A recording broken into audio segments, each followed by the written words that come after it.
Alrighty, how's everybody doing today? Sorry about a little bit late here on this race review here. This last week at Phoenix, had some bad weather here, so kind of got delayed a little bit. But average race, wasn't really nothing spectacular, but almost got close to picking again the winner. And for 2 straight weeks, I've had 4 picks in the top 5. So if you want to do a fantasy report, I've kind of been on a little bit of a streak here, so I'm not trying to brag or anything. I've just kind of been on a little streak. So, and I did have Kyle Larson, but he had some trouble. So if he hadn't had that trouble, I could have had all 5 picks in the top 5. And my sleeper was Eric Almirola. He was the guy I figured come out, and he finished 7th. So great run for Eric. I just felt like that they're starting to get things turned around, and I think Eric Almirola will win a race this year. He's just running too good. It shocked me that Kevin Harvick was still as good as he was. But he's so good at that racetrack. I think it's his 9th victory there. But otherwise, with the race itself, I think we had Paul Menard wrecked. Paul Menard crashed out, and that's kind of a bummer. He's had a pretty good season to the end, and that hurt him a little bit in points, but that was kind of a bummer. But anyway, congratulations to Harvick again for 3 in a row. He's the master right now. I mean, he's the best of the best. So the pit crew put him, they did a great job. But overall, it was a decent race. I think the stages at Phoenix, to me, is a little too short. I think they need to maybe make them 60 laps, the first 2 stages to the 45.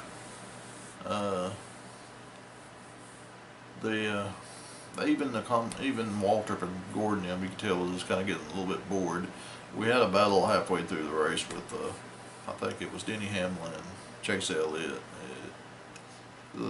Kyle Busch. I think they was going at it there hard. And Harvick, I think he was in the mix. That's pretty good racing right there. But other than that, I mean, there's just, to me, the way the cars are set up today, it's kind of, if you go back and look at the 2015 season, you're kind of seeing the same thing.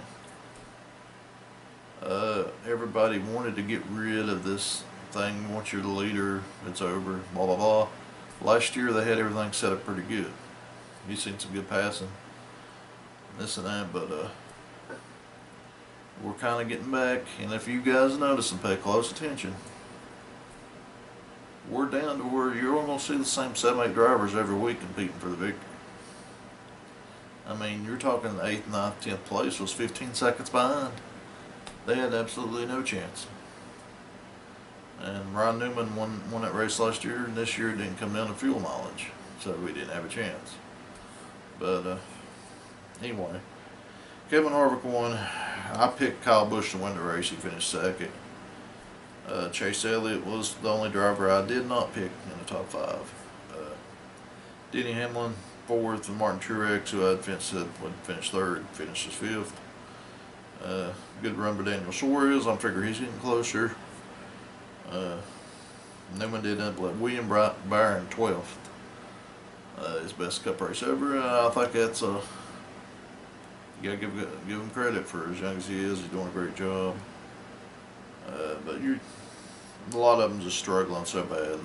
Darrell Walls Jr., the hype was so big after Daytona when he finished 2nd when everybody else wrecked. But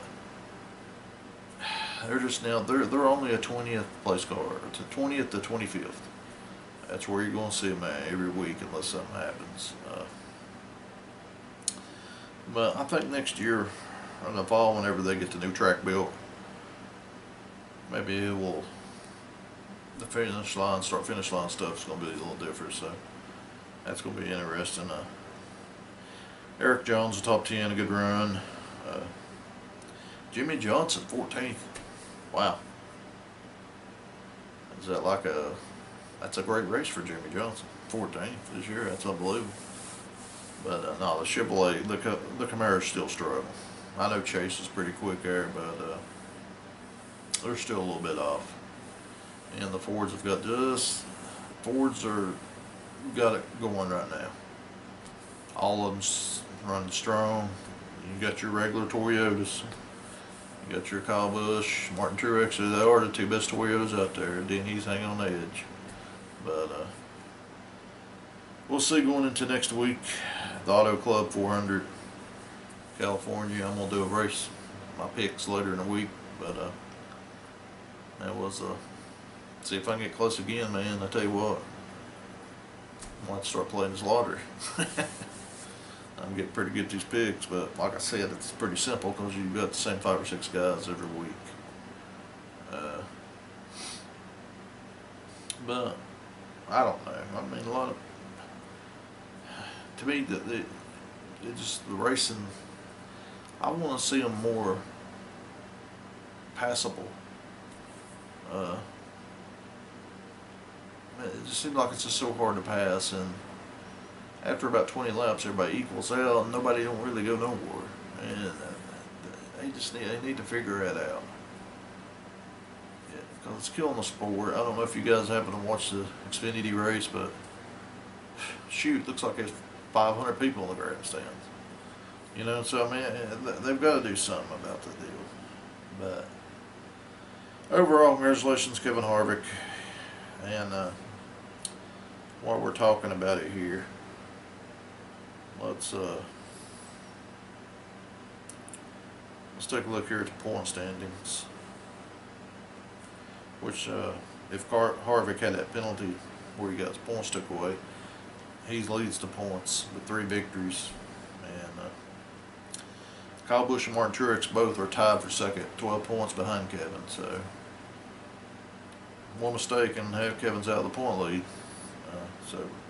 Then we got Joey Logano, who's hanging around top 10 every week. He's in 4th, and Brian Blaney 5th. Don't surprise a bit. Denny Hamlin, Keselowski, Larson, Boyer, and Eric Almirola is 10th in points. I'm telling you guys right now, Eric Almirola is going to be the surprise of the year. That race team has always been good. Danica just could not drive a car. Now they got a great driver, and they're going to be tough to beat. But if you go back to 16th, Chase Elliott has moved up to 16th in points, which helps him to get in the race. Paul Menard hurt him, knocked him back to 14th. Austin Dillon's 12th, but he got that win. So Darrell Walsh Jr. is 19th. So there you guys go.